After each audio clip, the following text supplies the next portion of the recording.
I am currently on a plane flying from the UK to Munich in Germany, where I am scheduled to interview this man. I find it very interesting that this sort of information is in the ancient scriptures of the Holy Quran, and I have no way of knowing where they would come from, but I think it is extremely interesting that they are there and that this work is going on to discover the meaning of some of the passages. Now, allegedly at some point he was asked, what do you think is the origin of the text in the Quran? To which apparently he's supposed to have replied, well, I would think it must be the divine being. Now this is going to be interesting.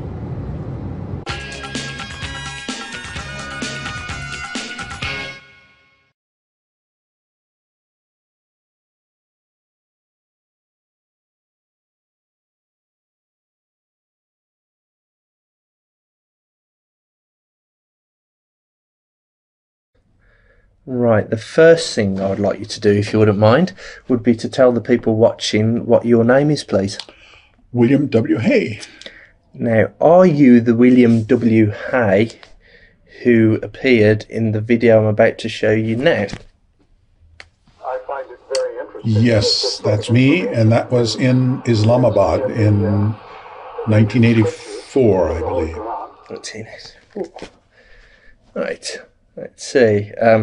Well, that was the answer to my next question. When and where was this video? So we're saving on time.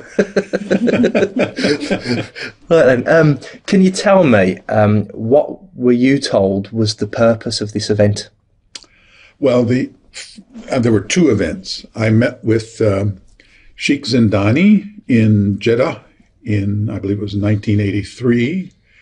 And that was an invitation that had been extended because we had heard that the Saudis were trying to do things that would make it easier for scientists to pursue their research in the Arab countries without interference from the mullahs. Mm-hmm. And I was approached by the Geological Society of America to see whether I might be willing to participate in this. And I guess I was the first American to be chosen to go to Saudi Arabia. So I was a little concerned about what this was about because I don't know much about religion, and my specialties are in geology and marine geology and paleoceanography and paleoclimate. And but I was visited by two gentlemen, a Mr. Ahmed and a Mr. Mansour, who talked to me about visiting Sheikh Zindani, and I agreed to do it. Mm-hmm. I had understood that this was a program that was going to help to make it easier for scientists in the Muslim world to do their work. Right. Okay. Can you describe what happened upon your arrival? The first event was Jeddah, did you say? That's right. So could you describe what happened when you arrived at Jeddah? Well, I arrived at Jeddah and was taken to a hotel, the Meridian, and then for about 4 days, each day I would visit Sheikh Zindani, and we would have a discussion about different topics that he was interested in. Very, very pleasant man to talk to, and so on. And he felt that there were certain passages in the Quran that were not readily explained except in terms of modern science. Mm-hmm. So I was curious to learn about those, and we had good conversations. Mm-hmm. Toward the end, we settled on one topic that they wanted me to talk about, which was about internal waves in the ocean. Well, this is a pretty esoteric topic, and I was really curious as to how there could be anything in the Quran about it. But actually, there is knowledge of these that goes back a long, long way. The Vikings knew about them and so on. I was asking whether Muhammad had ever been to sea or had been talking to sailors, and I was assured that he had never even seen the sea and never talked to sailors, and he was illiterate and would not have had any knowledge about these sorts of things. So I said, well, you know, if there were no possibility that he had ever heard any of this or this or this or this, then I made the statement, well, then you could say it was information from a divine being, but that would require a lot of proof. You know, you would have to be sure that none of these other things had happened, and there didn't seem to be evidence that one could exclude them from having happened. So when you were saying, so I noticed the thing with the interview that's being distributed. You're saying that the information in the text presented to you was quite interesting, and that it's good that they're trying to work out the origins of this text. And then the video cuts immediately to a new scene where you say it must be from the divine being. Now, the accounts that I've got, there's one here, which is a Quran, which has got claims for scientific miracles in, and you're listed in the back.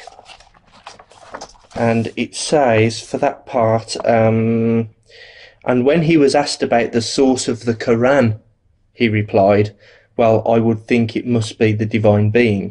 So are you saying that that is a misrepresentation? That's a misrepresentation. Okay. There's no question about that. At the meeting, and now that was, I think those quotes are all, or the video is from the meeting in Islamabad, which was a year later, which was a larger conference. Mm-hmm. At the meeting in Jeddah, we had a final session that was filmed out on a boat, and again the sheikh went through his list of things, and I explained all the things that I thought might not be true. Yeah. That things that Muhammad might have known, and so on and so forth. And he said, but if we exclude all of those, then what is the conclusion? Well, then I said, well, then you conclude it could have come from a divine being.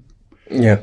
What came after that is, of course, recorded, and that is I think I made a statement, but I don't think that's what happened.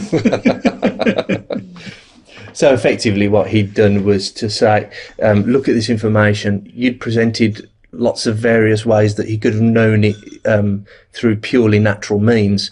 And he said, well, what if he'd never did this? What if this isn't true? What if this isn't true? Painted a purely hypothetical situation. Right. And you, well, under those conditions, it must have been from the divine being. But I don't think so. That's right. And then the middle was cut out. And then, of course, the fake question was presented. And I realized this had gone on for about 4 days, preparing me for this, and to get to the point where one would finally say those words that he wanted to hear. Mm-hmm. So he was a very clever person. Let's see. So that was the follow-up visit to Islamabad.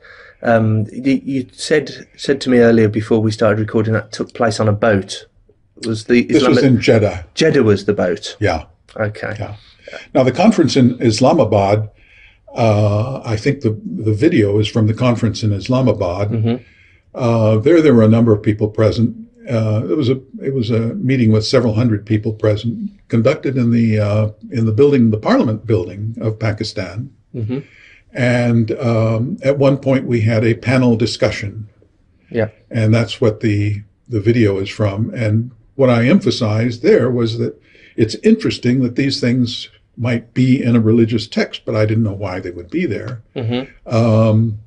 And the biggest problem with them is interpretation, because I think the sheikh was reading into them all sorts of modern interpretations which weren't necessarily original. Mm-hmm.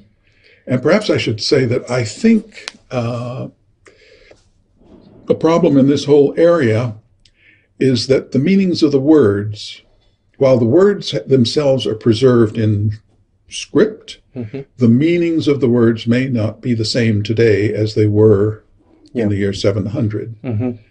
That happens in all other languages. I don't know why Arabic would be any different, that meanings of words don't change with time. Mm-hmm. So I think that's probably the biggest problem in the whole thing, is that the words don't mean the way the sheikh is interpreting the words, which seems to be his unique way of interpreting the words, is not the same as what the original words meant. Mm-hmm.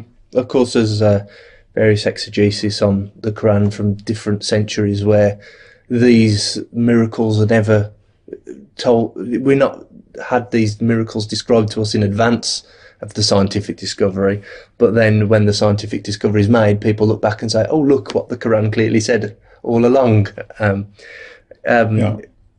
These most of them are things that I would think that if God wanted somebody to make a great revelation, these are not the things I would have expected him to. Because they're all readily observed. What specifically was the one specific miracle claim that Zindani wanted you to look at? This was about internal waves in the ocean. Yeah.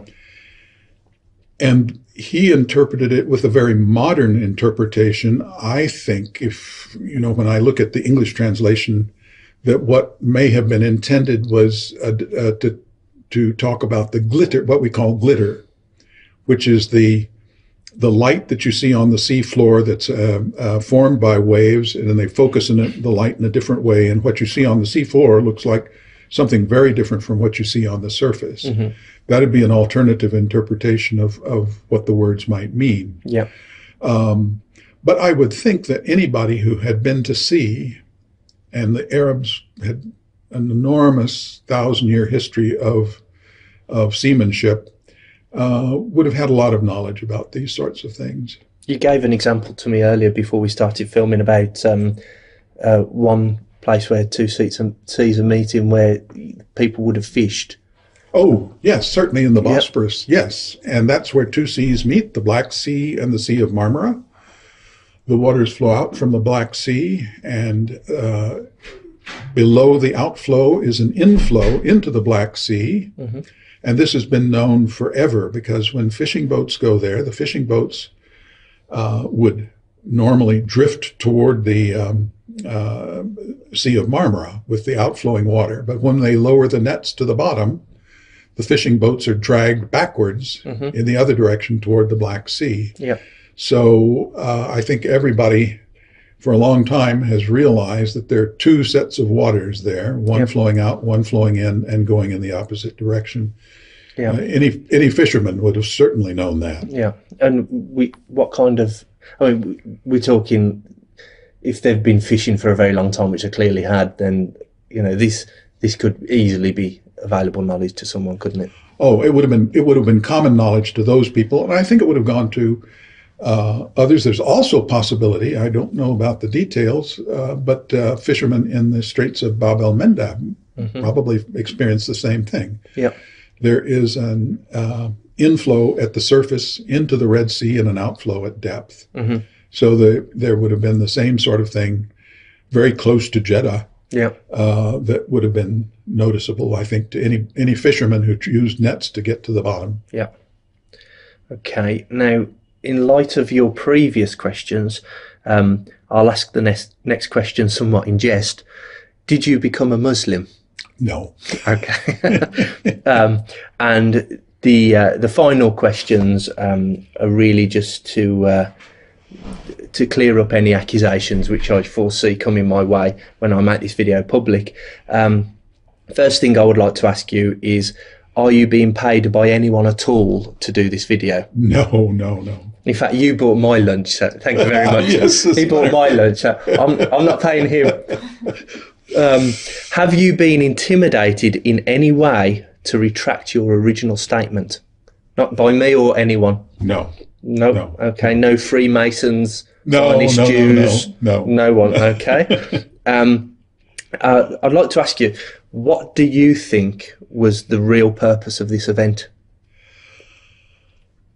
Well, as I say, we thought it was to help make it easier for scientists to operate in the Muslim world. Yeah. But clearly, I think in retrospect, it is to try to recruit people for for Islam. I hate to say it, but under false pretenses. Yeah. And that's a really serious problem.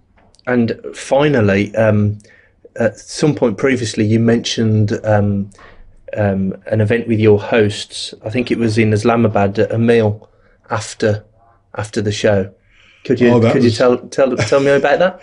Yes. Well, we had a one of the meals after one of the evenings in the conference, one of the afternoons in the conference. We had an evening meal, and I was seated with a table. These were all the representatives from who were there, except for the Westerners, were religious figures in the Muslim world. And I was seated with one group. They all seemed to know each other. And Pete Palmer, who was with me, he asked the question, why are there no women here? And we were given the interesting answer that, well, women can't be here because women don't belong in this religious group. Women have no souls. And we were both rather stunned by that. And then I guess in retrospect now, we realized that was a table of Taliban. So it was a very, very interesting experience. And I know that's not necessarily a very widely held view in the Muslim world, especially by women. Yeah. But that was what we were told. Right. Lovely. Thank you very much for doing this interview. Thank you. Thank you, Bill. I thank you very much. Thanks.